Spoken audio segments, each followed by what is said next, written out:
Hi, everybody. Super happy to see you here. And our task during the next hour is to entertain these people. So no pressure, but we'll do our best. Maybe a bit of show of hands in the beginning. Who's from Estonia? Maybe I should have asked the vice versa. Who's not from Estonia? Okay. Who's an entrepreneur? Startup or entrepreneur, kind of? Okay, okay. Who's more like from a corporate environment? Building teams as a daily job, working with people? Okay, cool. So that's the crowd we have today. Nice. We'll try to do this in a way that I have some questions here, but I'm not sure if Ahti is going to follow the script. So we do it as we can. But let's begin, because time runs out pretty fast, and you're here for a reason, right? Ahti, you are considered... No, actually, I will start with one other thing that I just remembered. I have a confession to make that I didn't tell you that I'm going to put here in this interview. Okay, so now it begins. Yeah, now it begins. How much weight can carry your Starship robot? Something like 10 kilos. That's wrong. That's the... Well, it can carry more, I think. Yeah, you sat on it, right? It can carry 60. Okay. I tested it myself. My main point is that I was thinking, are you really building like pizza delivery robots or more like self-driving cars? It's really more like pizza delivery robot, even though you know, it can carry a little bit more than a pizza, and pizzas have the problem that they actually get cold really fast. But you know, so pizza delivery has to be really fast, and that kind of limits the market in a way. There are actually more things. For example, groceries. Like we have a grocery delivery service in San Jose right now, and in Milton Keynes in UK, and that's actually something where people are prepared to wait for like an hour or something like that. And 1 hour is called a really quick service. This is actually something that most of our competitors are not matching. I guess I'm not the first one to tell you that I've tested it while like sitting in it. Yeah, well, you're not the first at all. People have sat on our robots. They're not designed for that really, but yeah, they don't break immediately. Yeah, very durable. Good job. But that's not what I wanted to talk about. So a little intro to Ahti maybe. For those of you who don't know, why don't you know? Ahti is considered as the grand old man or the grandfather of Estonian startup mafia. And you're a serial entrepreneur, having founded or co-founded around 10 companies in your life over the course of the past 25 years. And most well-known of these are Skype and Starship. But in the meanwhile, there have been other stories, like Kasa, Joltid, companies like that. You have also been one of the key members in Teeme Ära movement, World Cleaning Initiative, and you co-own an investment fund, Ambient Sound Investment. So a pretty impressive line of things you've been doing over the past years. Yeah, I must say though that you're calling me like a grand old man. That must be the first time ever that somebody's calling me a grand old man, and that's you're actually young. You're young. Don't worry. I think that's the opposite of the message that I would actually like to give, because terms like grand old man imply that I'm sort of like special, right? That I'm this one person who is kind of more successful than the others around or something like that, which is not true at all, in the sense that I think there are thousands of people around here in Estonia, for example, who can do whatever I have done and more, who can be actually more successful because they are better than I am, because I have so many mistakes. I have so many things that I just don't have skills for, and half of success is just showing up. So maybe I am the stupid one who has just continued doing startups and startups and startups and startups, just because I have not had the smarts to go and join a bank, for example. Okay. Okay, we can have a separate discussion on that later on. But actually, we're not going to talk about that much about like the companies as such and technology today. But today we're going to talk more about people in those companies. Because technology is a nice thing, but it doesn't happen and it doesn't work if there's no people who are building it, people who are using it, and people who find it valuable, right? And we're also hopefully going to talk about how do you actually build a team, a tribe around you with whom you can do these amazing things that you can do. And I'm sure you have a lot of experience to share on these topics.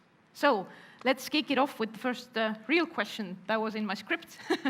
How did you start out to be an entrepreneur, and what influenced you in becoming an entrepreneur? Right. So let's start. At the age of 10, my mother taught me how to program computers, and she was a computer programmer. My father was also a computer programmer, and I started out as a software engineer. Nowadays, it's very rare that somebody gets taught programming by their mother.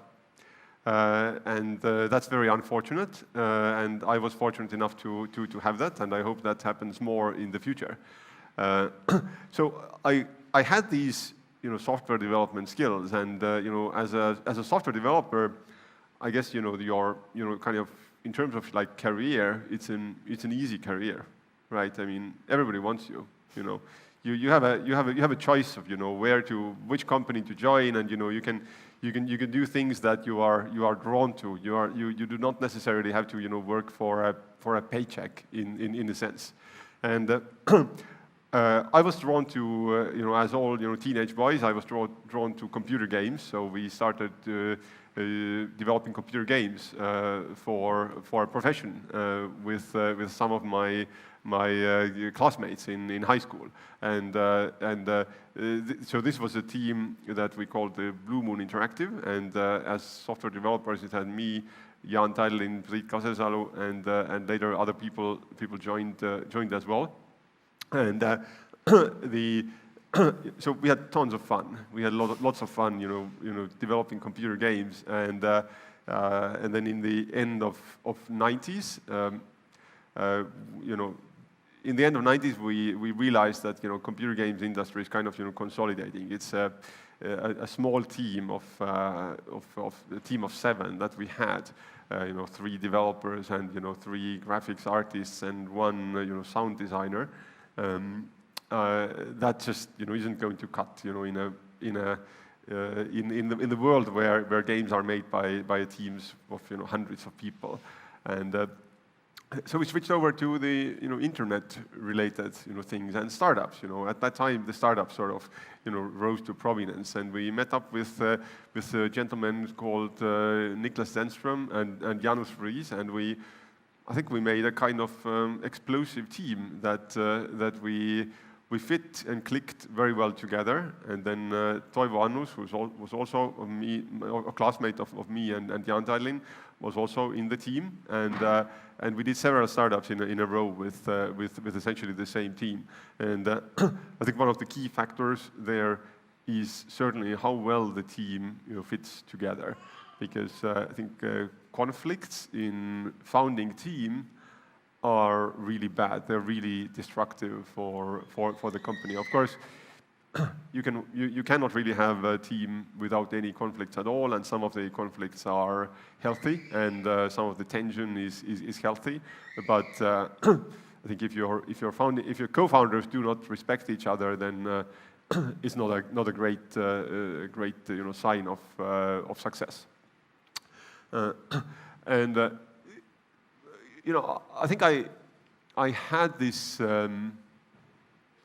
this need for adventure, and I had this optimism that we can create things, we can do things, and all opportunities are open. And this was also the 90s in Estonia, where I think in general in Estonia during that time there was a lot of sort of optimism that we are kind of building a country from the scratch, and we can do anything.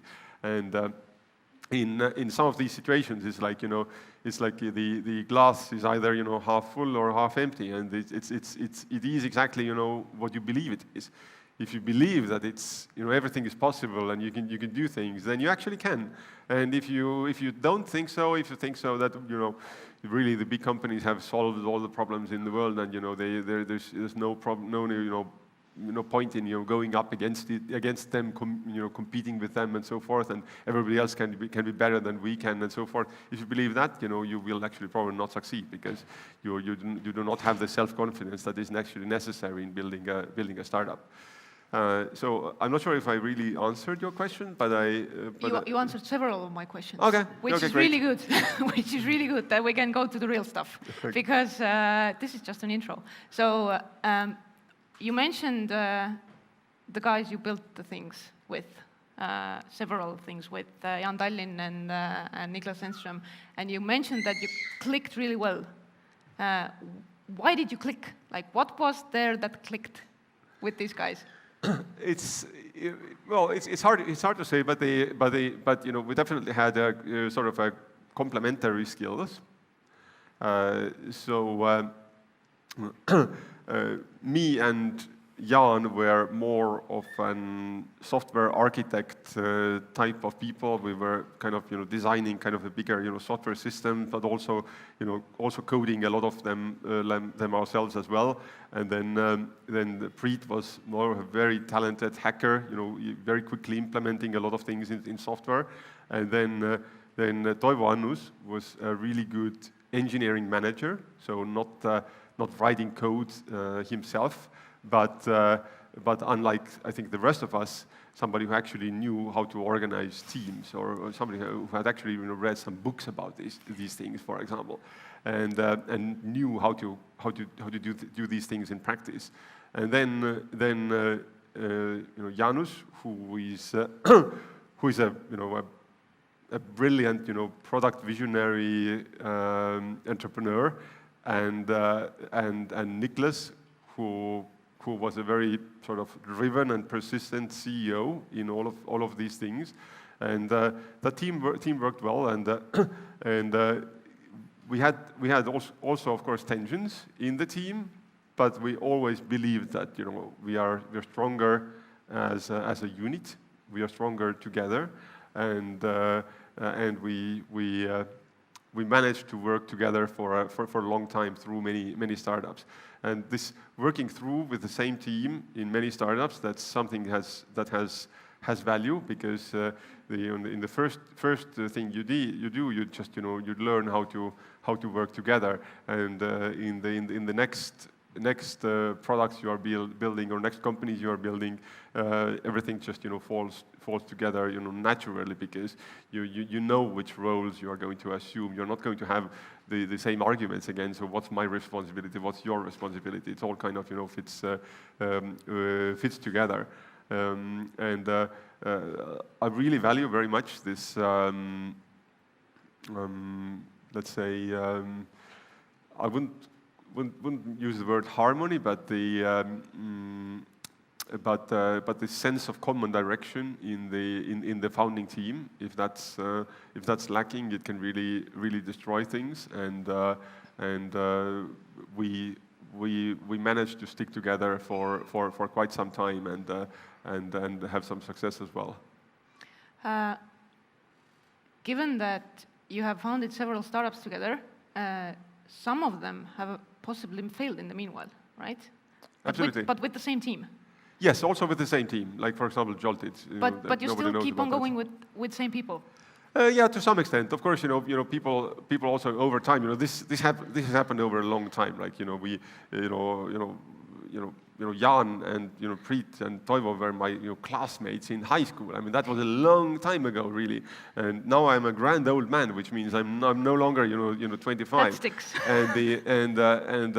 And that was a long time ago. And of course, people also develop different interests. And Niklas is a venture capitalist now, and Toivo is an investor now, and it's me and Janus who are still serial entrepreneurs, and doing startup after startup in a way. But people develop different interests, but for quite some time we all of this team did stick together, and also at Starship right now, I think about 1/3 or maybe even 1/2 of our software team is ex-Skype. And of course, these people also they wanted to work together with me and Janus again. And when we wanted to hire our first people, our key people to Starship, of course, we looked at the people we had successfully worked together in the past. And so this creates a situation where people know what each other's roles are when they have worked together already before. Of course, things change a little bit, and roles are a little bit different. I'm in Starship. I have the role of CEO and CTO, and in Skype I was Chief Technical Architect, so it's a different role. I was not a CEO in Skype, but still, people already know each other, and that helps. I'll come back to that later, that you have the same team of engineers also in Starship that you had in Skype and all that. But have you ever thought, if you would not have become an entrepreneur, who would you be? Was there ever like a fork in the road that you were like this way or that way? For me, it wasn't it wasn't a very conscious choice at all. I must say that to my criticism that I'm not very much a person who plans my, let's say, career ahead and then kind of follows the plan. For me, things have never been planned ahead for a long time. But I get ideas, I get excited about them. I see that whether it's possible to really pursue that idea or not really possible to pursue that idea, whether I have the qualities or the skills or background necessary to pursue these ideas, and then I just go and run with this idea or this product or this or this team. And of course, in a startup environment, things change all the time. So planning very long ahead, it doesn't really make a lot of sense.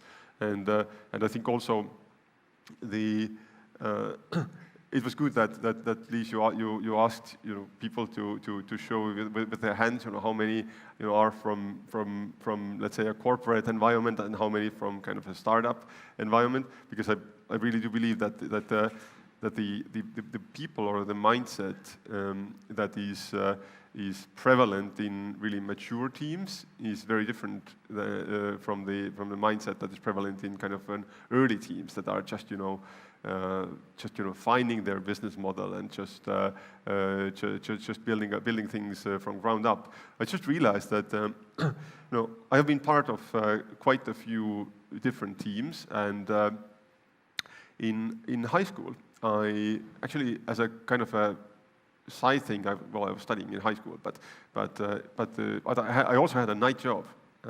I worked at the same research institute that was where my parents worked at, and I was a part-time software developer there. So that's actually the only organization that I have worked with where I was not one of the first 5 people in this organization. So I have always been not always the founder, not always the kind of the first person to say that, okay, let's do this, but very often a person just directly following that within the first 5. And then there are tons of people in the world who have never been among the first 5 in any of the organizations that they have worked with. And sometimes people don't realize what the big difference that really is. And one of there's so many differences there, but one of them is put it this way, you want to do anything, any small project or thing you want to do, you need to come up with like an estimate of like with this garbage cleanup project that I was involved with among the first 5 people. One of the first tasks that I took myself is to come up with an estimate of how much garbage is there in Estonian sort of countryside. And what I did was that I went to a forest, actually a couple of different forests. And I hiked around a little bit and searched for places where people have thrown out garbage into nature, and I collected maybe 15 or 20 kind of data points. That okay, here's a plastic bag in a forest. Here's a kind of a bigger pile of something. Here's a sofa. Here are some car tires. Something like 20 data points. And out of that, I just made a really simple back of the napkin calculation, and I extrapolated for the whole of Estonia. So how much garbage there is in Estonia if I've scanned this tiny area, but I chose it, these areas that I scanned to some extent intelligently, I believe that it might be representative. So my whole goal there was to come up with an estimate which is plus or minus 30% accurate. Like, we didn't really need more accuracy within the first couple of months, because it makes a very big difference whether you need 4,000 people to clean this up, 40,000 people to clean this up, or 400,000 people to clean this up. Like, your kind of marketing plan and kind of outreach plan needs to be totally different. How do you get 4,000 people versus how do you get 400,000 people? It's a very, very different proposition, especially considering that Estonia only has 1.5 million people, right? So we needed a very rough back of the napkin estimate. So that actually tends to be the case that pretty much any time that I come up with an estimate, it's maximum maybe plus or minus 10% accurate. And in a startup environment, if you are among the first 5 people, or among the first 100 people or 50 people, that's the accuracy you need. Speed is very important. You don't set out to do a major research project of mapping out all of the garbage in Estonia, and then you don't need to do this massive extrapolation from 20 data points to 10,000 data points. And big organizations typically need a lot more accuracy. They actually do a research project. They actually contract a university to do this research project for us, and they spend 100,000 to do this research. Startups don't have the resources. Particularly they don't have the time. They might have the money. They could actually raise money from venture capitalists. If they are really good at raising money, they actually have the money to spare to do this, but they don't have the time. And at the same time, for most decisions, you actually don't really need more accuracy than 10%. For most decisions, you compare, two things. You decide based on whether you need 40,000 people or 4,000 people. What kind of marketing do you need, or what kind of message do you need to push out to people? And turns out my estimate was about plus or minus 10% accurate, because my estimate was 40,000 people. We need 40,000 people, and that's I think what we had. We somehow got from you as an entrepreneur to you as Temera main person, estimating the accuracy. I got that, but I still want to drag us back to the question that I wanted to ask. You seem to be close to ideas. You seem to be either idea generator yourself, or you have people around you who have ideas and then you jump on board. You said you're one of the first people constantly Yes. In these startups. So if you're the idea generator, Starship was your idea, right? Yeah, So Starship how do you was... get people to come along? How do you get the team and the people around you that, listen, I'm going to build delivery robots, and you probably want to join? Well, and then they join. With delivery robots, I think that's not a very representative thing, because that's just super easy. I mean, if you have an idea to build delivery robots, it's very easy to get people on board. Why is it easy? I mean, it's Sorry, robots. but for me, at I wouldn't first. join. Well, okay, maybe you wouldn't, but maybe you are not an engineer, for example. I'm not. For an engineer, building a robot is one of the coolest things you can do. And if you want to not just build robots, but deploy robots, deploy millions of robots around the world, and be the first to do this thing, then for an engineer, this is almost like unbeatable proposition. I think there are, in terms of hiring engineers, Starship competes with very, very few other startups. Like in Europe, there are maybe only 1 or 2 other startups that we compete with in terms of hiring people. Anyone who wants to build robots will join Starship. By the way, tell the story of how Starship started? Because that's an interesting story. Yeah, so Starship got started essentially at the brainstorm between me and Jaanus Friis, my co-founder, and we were thinking what startups we could do together, and this started with the understanding that we want to do a startup together. So it started with the founding team in the sense. So we had the team before the idea. We had me and Jaanus before the idea. And also some of the core parts of our engineering team we had before the idea, because I had participated in a couple of robotics contests and challenges before, and one of them was Robotex here in Estonia, which is now the largest robotics competition in Europe and perhaps the world, with more than 1,000 robots competing and 20,000 and more spectators and participants. And then later at the NASA Centennial Challenge, which was for me a harder challenge, for which I assembled an engineering team of 10 people. So mechanical engineers, electronics engineers, software engineers. And I then had a robotics team. And with Jaanus, then we debated a number of different startup ideas that we could work together, and we wanted to build something ambitious, something that can really touch the lives of almost everybody in the world. And we realized that delivery of things is something that pretty much everybody needs, and that can actually be done with small and lightweight robots.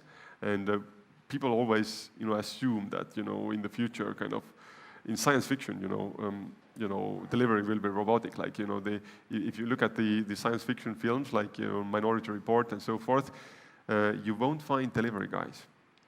In these films, there are no delivery guys. Nobody ever knocks on your door and delivers something, right? Things always kind of come with flying cars and so forth. So people have this association that the robotic delivery of things will come for sure, and it will come at the same time when flying cars come. And we realized it actually can be done before. It actually can be done with today's technology. It doesn't actually need flying cars. Of course, as a side note, flying cars are also coming sooner than you think. There are a number of companies actually selling, and that's actually not my startup.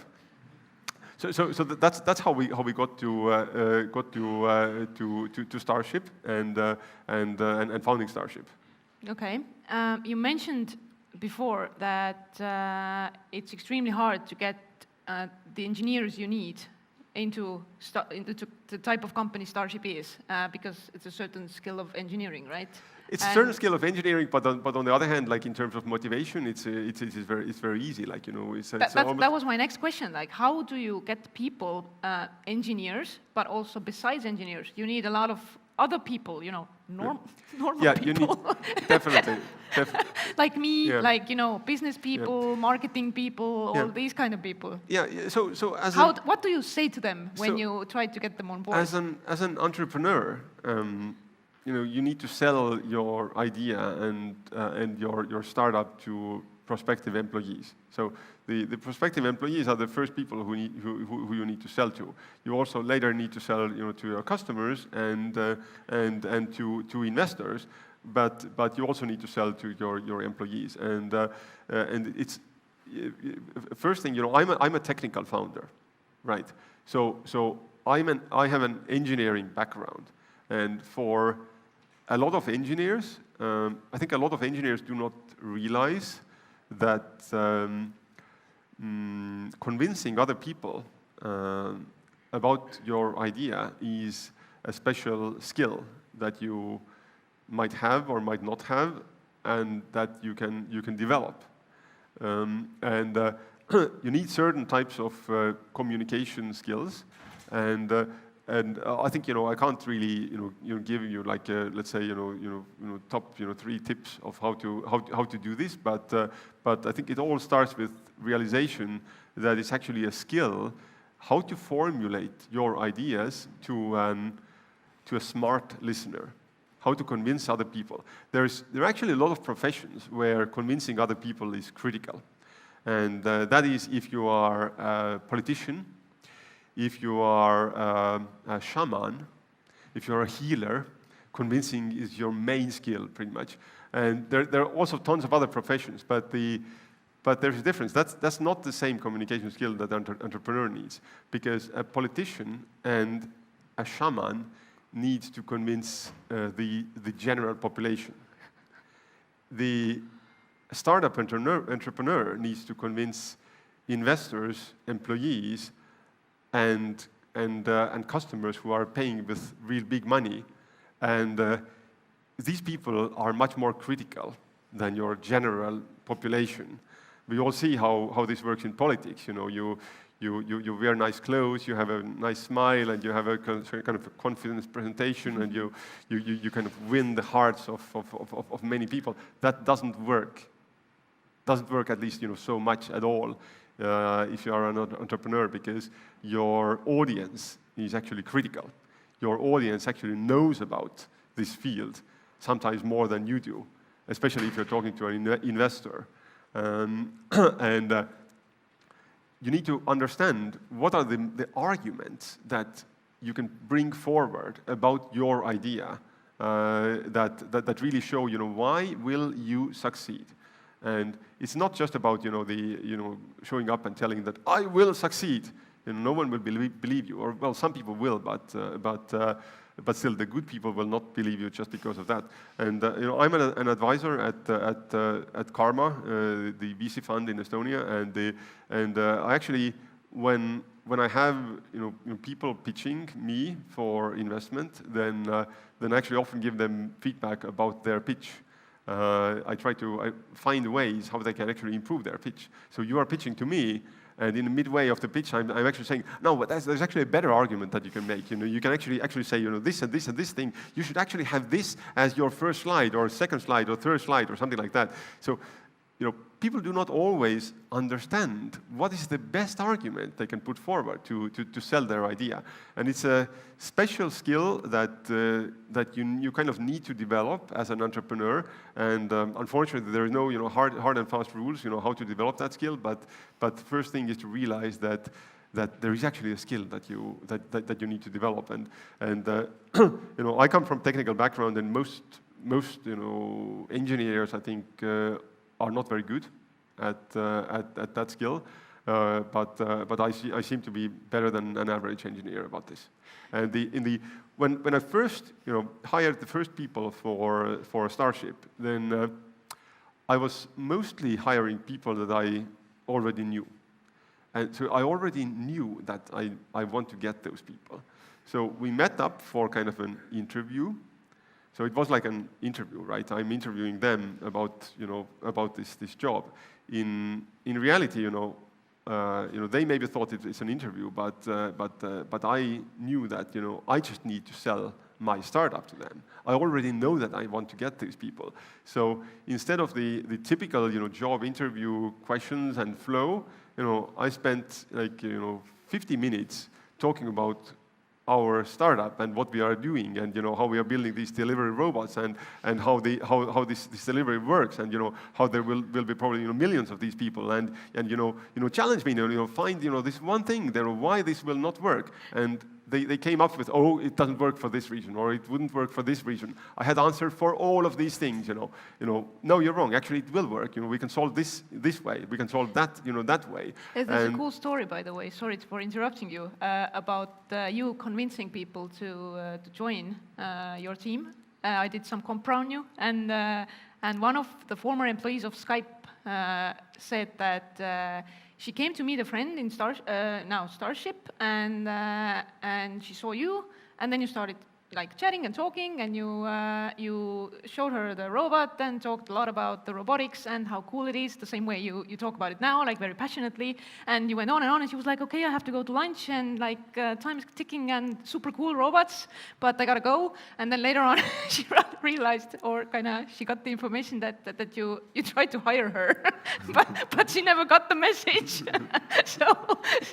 So maybe for some people, convincing needs some different angle. But I also heard a story that actually from a person in Lift 99 kitchen who is apparently a former employee of Starship. I don't know why he left. Probably he started something on his own. And he said that, try to get an engineer out of Starship at this point, where there's super fierce competition in the market. Everybody's basically fighting, so their noses are bleeding to get talent into their tech companies. It's a useless exercise. Like, you won't get an engineer out of Starship. And I was like, wait, what? Like, how is that possible? And like, people are just so loyal to Starship and to Ahti. And I was like, okay, how does he do that? So besides convincing, there needs to be something else. I mean, it's really easy. Like, we're building robots. It's, we are the leader in our field. I'm still not convinced. We are the leader in our field, right? There will be millions of robots. It will work. We are having an active service in 10 cities around the world. I mean, what else reason do you need? Okay. I mean, so you say I should ditch my company and come to work for you? Yes, for example, yes. I'm still not really convinced, but okay. Really, it's obvious. We are unstoppable, and you will see this that. This is the it's passion easy. I love. This it's is how easy. You should hire people. Like, what? Why are you even considering other options? It's not possible. But of course, that's the situation. I'm just telling what the truth is. I understand. Completely understandable. But actually, this is what I would love to see in every other bigger, smaller company. When you go, I've been to a couple of job interviews in my life also. Bigger companies, smaller, mostly bigger, and you don't see that kind of a passion or convincing or kind of super eyes glowing type of our company is the coolest thing you can ever be in. Like, come join our tribe, right? So I think you've got something right there. But going on with the questions. I got a little excited here. Yeah, actually, one thing is clear, of course, that when pitching your startup, it's always the case that the glass is half empty or half full. You can criticize or shoot down a lot of different startup ideas, but in a startup environment, doing a lot of criticism and a lot of focusing on the negative parts, why something doesn't work, is not actually very productive, because you can shoot down any startup idea. You can find things, why this doesn't work. That's easy. But in a startup, in an early team, you actually need people who will see the opportunities and will not concentrate so much on the problems that it might have. Of course, you need to identify problems, but then you don't concentrate on the problem. You concentrate on the solution to that problem. You see that, okay, there's this reason why this doesn't work. Okay, so this can be solved like this, like this, like this, like this. So if you ask, how do I select people? In the early teams, the fact that you are resourceful, that it's easy for you to come up with ideas how to solve something, is a very important thing. You mentioned that you hire people that you know, or first people that you hired to Starship that you know. What if I'm a young, out of university, super talented engineer, and I come to Starship for a job interview, and you don't know me? What are you looking for? Are you looking only for what's written in my CV, how amazing it is, or are you also looking for something else? Yeah, so maybe some people are really great at hiring people based on CVs, but I'm not one of these people. I don't have that skill.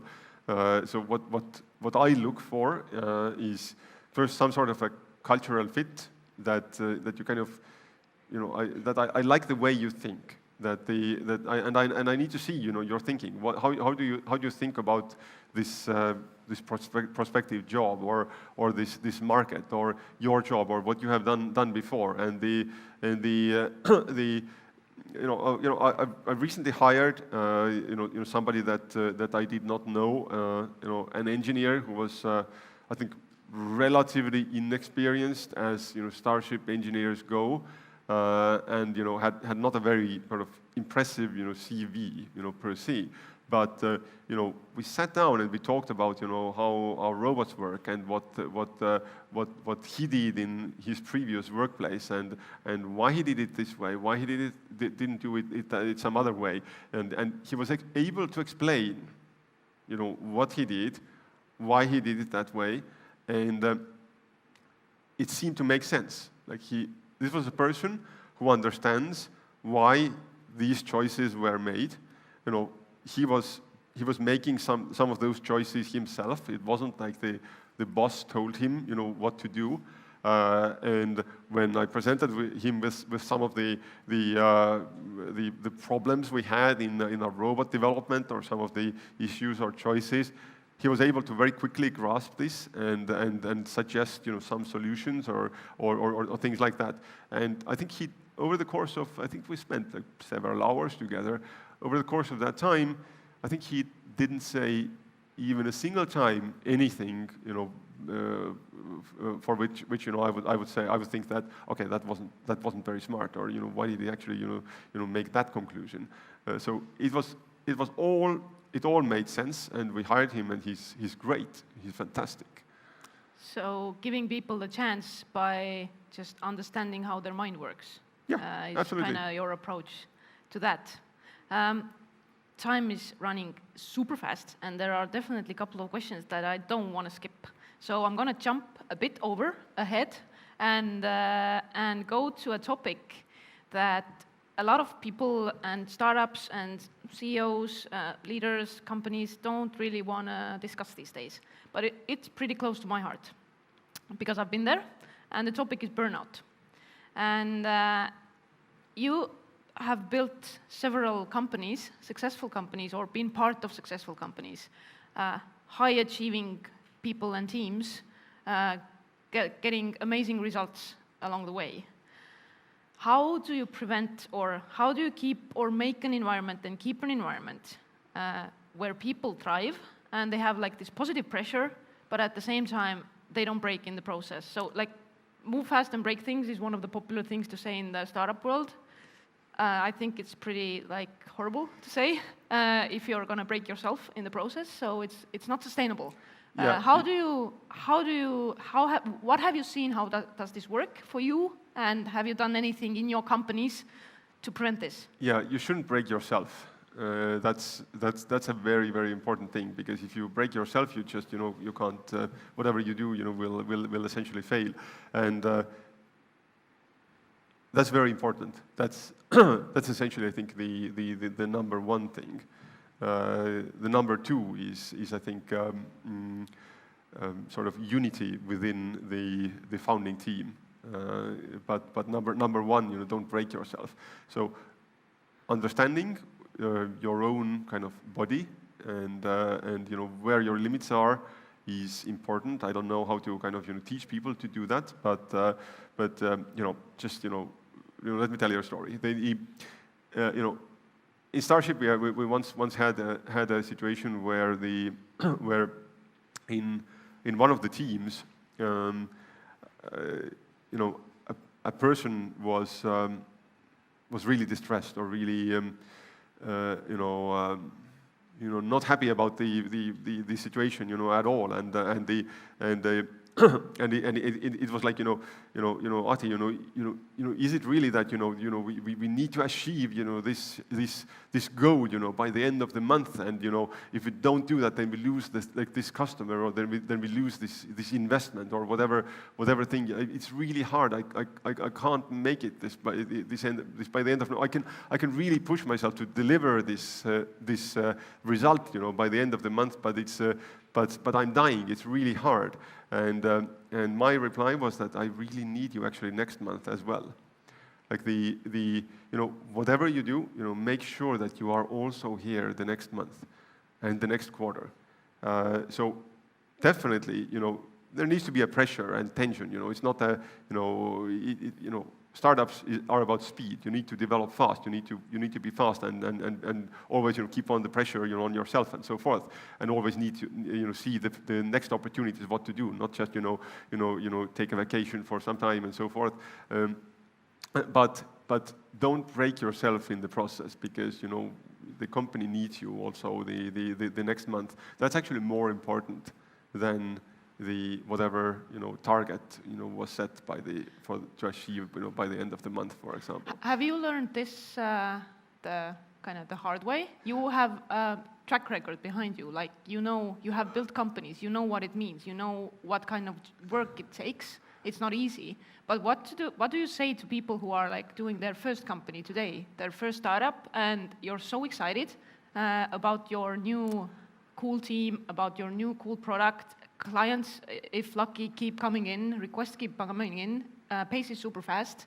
So how do you actually, sometimes I know it myself, it's pretty hard to understand the line between, you kind of see it backwards. You see it like if it's already happened, but you don't realize it sometimes in the moment that, okay, I'm really close to breaking down. Yeah. So that's a kind of a personal trait to understand, where your limits are and how close you are to the limit. And I think I've been lucky enough to understand or to kind of know, where my limits are.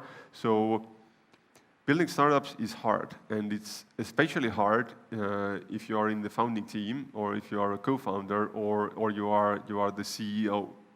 So these are the hardest roles, psychologically. I have been lucky that I have never, for example, visited a psychiatrist about my work, but I've been close.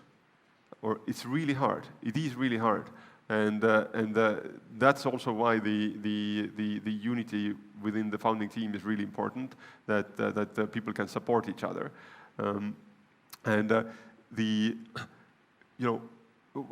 one thing is also to realize that to understand whether the company you are building is more like a sprint or more like a marathon.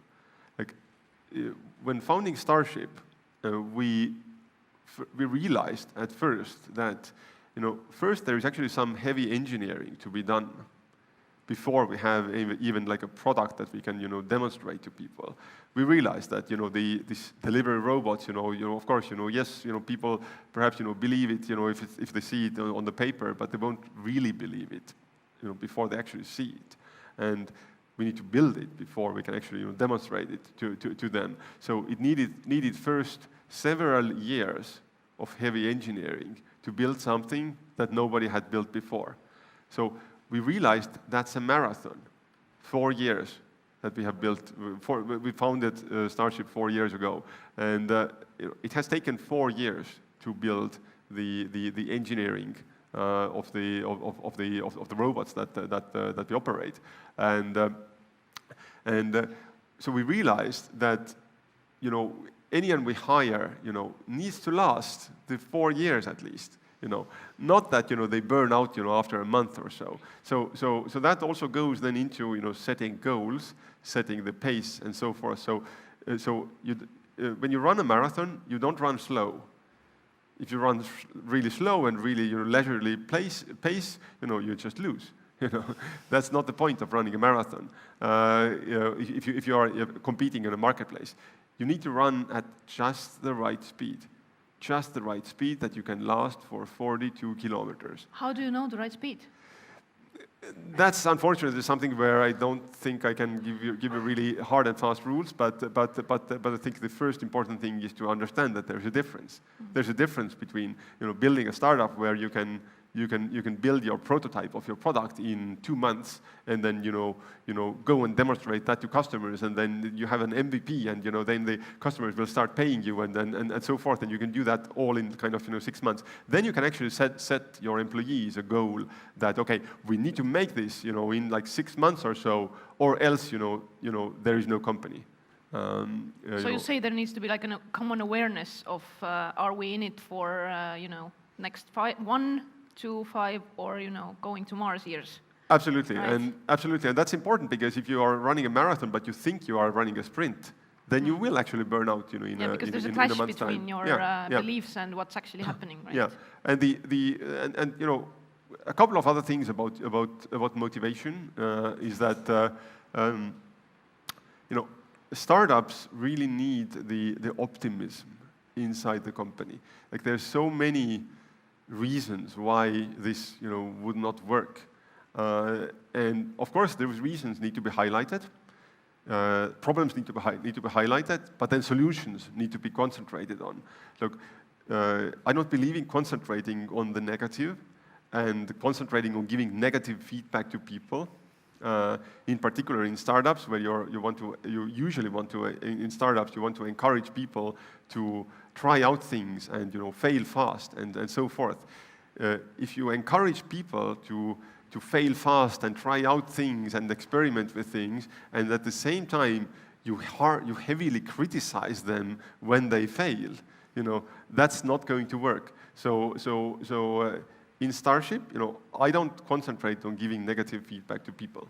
Of course, I do highlight problems, but I try to teach people how to do a better job, but I don't give them negative feedback that, you are a bad person, you are an unskilled person.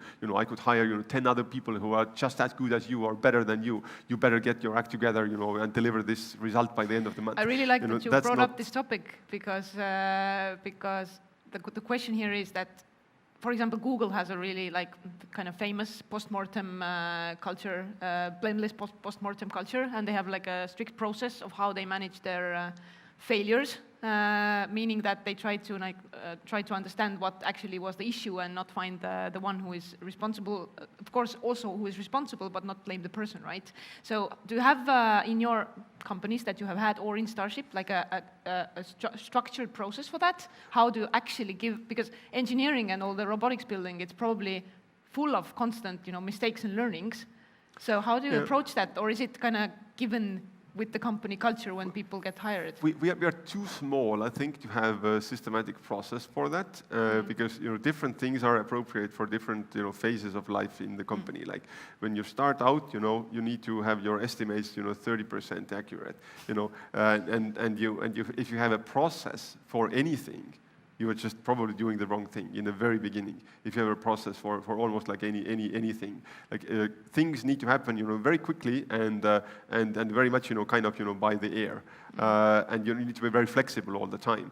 And then if you are, when you get to the point that you are 10,000 people and so forth, and your Google size and so forth, you need to have a systematic process for pretty much everything. And Starship is right now at the level where we have more than 100 people, and we are actually undergoing kind of a transition in the sense that we are not a very small company anymore.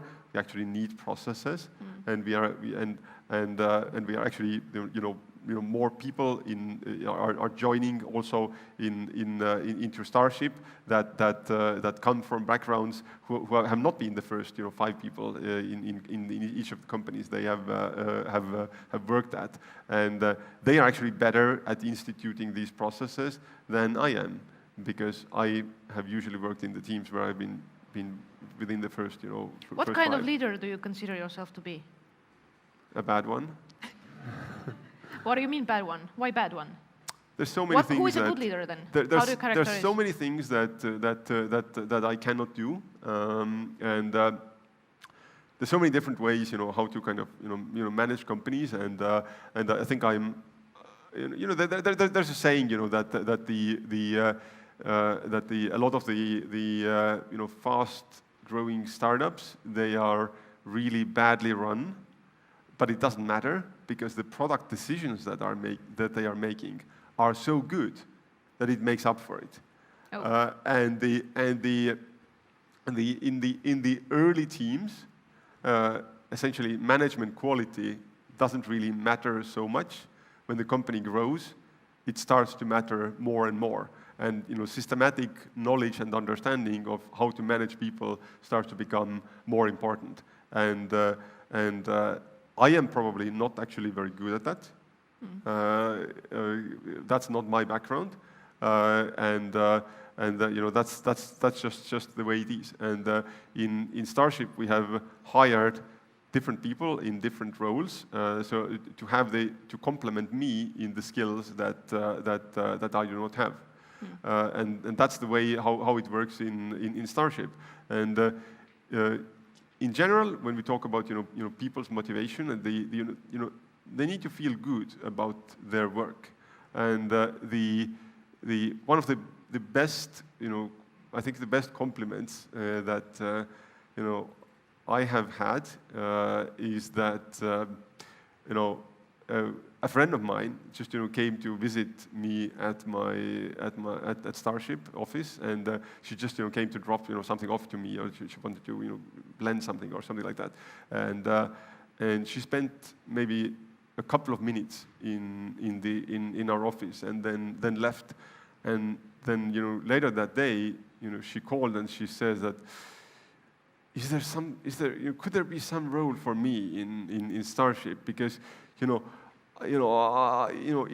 your company, everybody seemed, so excited about what they're doing. There was so much, positive energy. I and felt people, the same when I was there. People seem to be, happy, and people, seem to, really, be excited about what they do. And in my current workplace, it's like, my boss, is saying to me that, okay, why didn't you do this thing, and you promised to do this, and you didn't do this, what happened, I could hire somebody else, instead of you, and I just don't do that, and I give feedback in different ways, and I think there's a big difference in teaching people how to do their job better, and to tell them that you are worthless, you are bad, you need to get better, you need to get your act together, and so forth. I pretty much never do that. Especially I never do that in front of other people. Like in front of other people, always give praise and almost never criticism. In Starship, we have a weekly meeting where every Monday. Not the whole company, but the majority of the company gets together in a meeting room or calls, or like 30 people calling in and so forth, and they discuss. It's a like semi-structured, thing, and we never give a criticism on that meeting, because the audience is so big. If you give even the slightest criticism there, then people feel really bad, and I once gave negative feedback on a weekly meeting in front of like 30 people to somebody. That has happened once in this 4 years, and I apologized after that. I understood immediately that it was a mistake. You can always teach a person better by giving them positive feedback or giving negative feedback privately, not in front of other people. Time is running out like so fast that I'm sure someone is actually like turning it fast forward, because I constantly keep getting questions in my head, and I see that kind of we already need to wrap up, and maybe we even get like 2 questions from the audience. Karina, where are you? Is it okay if we go like 5 minutes over? Wherever you are, thank you. We are very, very happy that you give us more time, because we're in discussion here. We just got going. We talked about people, we talked about leadership, we talked about company culture. We talked about a lot of things connected to people and how you've done things, and how you've done things in your kind of from your engineering perspective, but actually still leading people with vision and motivation, and keeping your kind of company cultures healthy, it seems to me. And what I've heard from people who I've talked to, they kind of say the same. So. A little of like twist to this end, and to bring it back to a larger topic. If you would have one kind of thing where you could put your hands on, like a big problem, societal problem, world problem, whatever problem that you'd like to solve, be it Estonia, be it globally, what would that be? If, like, say, Starship is already functioning 25 years, doing super well, millions of robots everywhere. What's your next thing where you would put your hands on? I'm not sure if that's the biggest problem in the world or biggest problem in Estonia, but I definitely see some opportunities that actually can be changed. And one of these things is that creating startups is something that a lot of people can do, but very few people are actually doing. And of course, some of the reasons why they're not doing it is because it's really hard. But it's also that they have not realized this as a viable career option.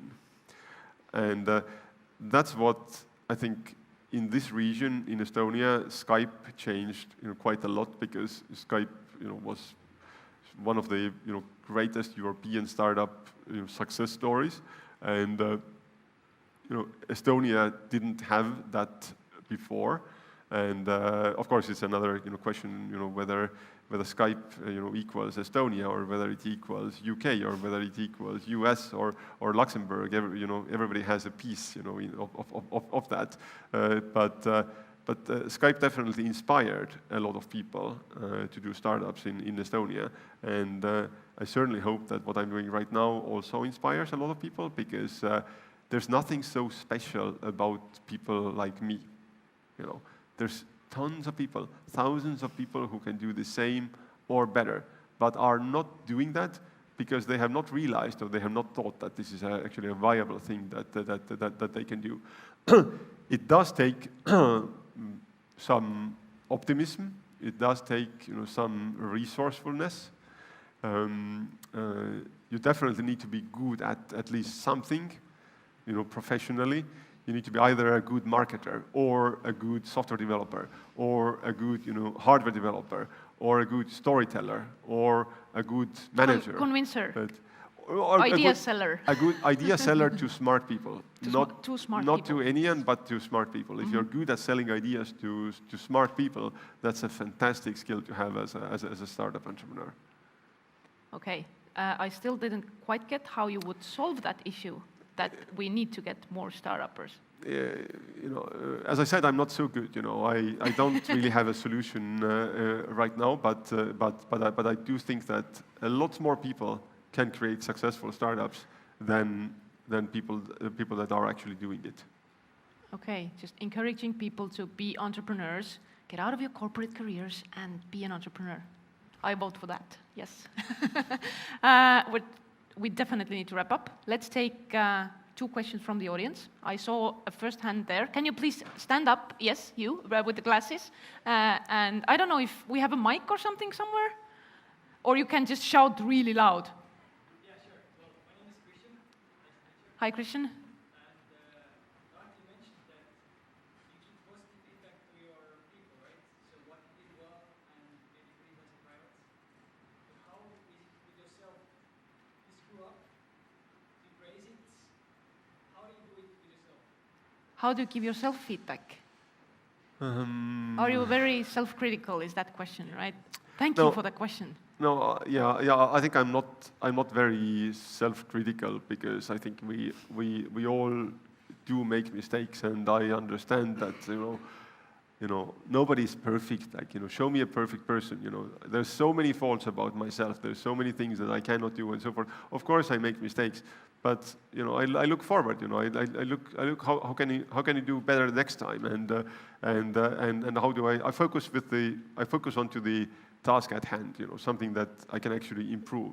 And building a startup, it's like let's say building a house. From you first have evolving a house, actually not having like a blueprint and just assembling a big house from the beginning, but you first have a small shed or a tent, and then you build one wall, and then it falls down.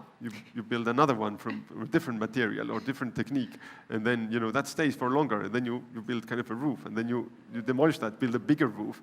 So there's always things that fall off. There's always things that do not work. Always things that you need to. Piping needs to be fixed, and you needs to be fix. changed. So don't concentrate on the stuff that falls down. Concentrate on how can I this roof that fell down? How can they then build a better one, because I need to upgrade the roof of my house, anyway, because my house is now 3 times bigger, and my roof is covering only 1/3 of the building. Of course, I need to upgrade it. If it falls down, no problem.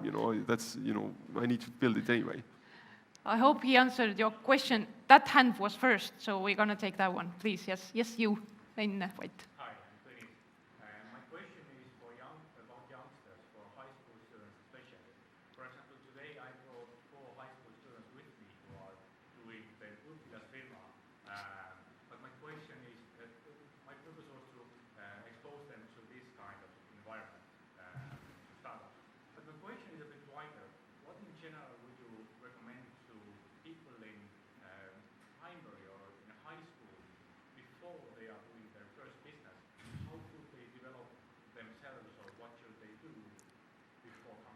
Yeah, in startups in general, I think experience matters, and I would, for people who have not been in startups before, regardless of your kind of age or experience level, but if you haven't been in startups before, I do actually recommend you to join existing startups first, and then kind of work your way up, and then become an entrepreneur.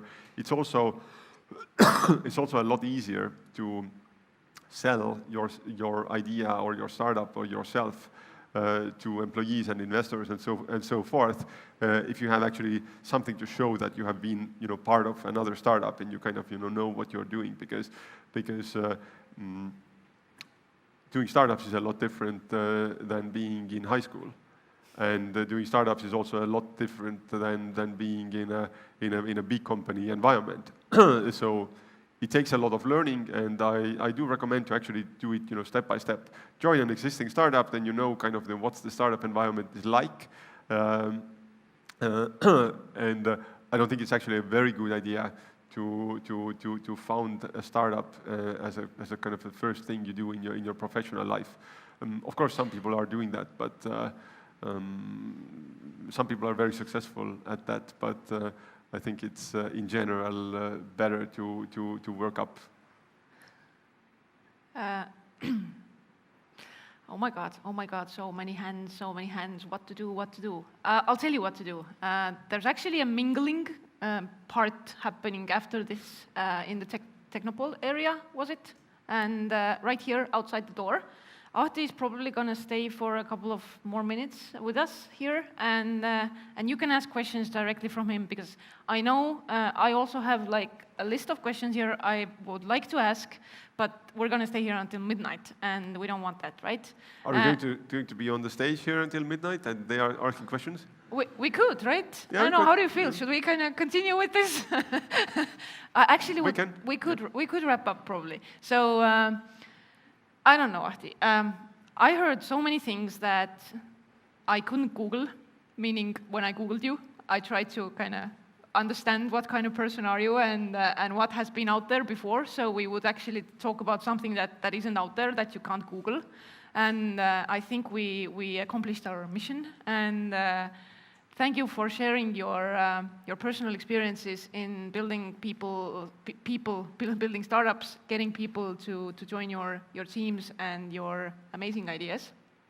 I wish you the best of luck with Starship. I hope we have a lot of cute little robots roaming around streets soon, delivering stuff, and maybe flying in the future, I don't know. But thank you everybody so much for joining. I hope you had a somewhat good time and got some new insights about Ahti. And until, I don't know, next Startup Grind and next interview. Thank you. Thank you.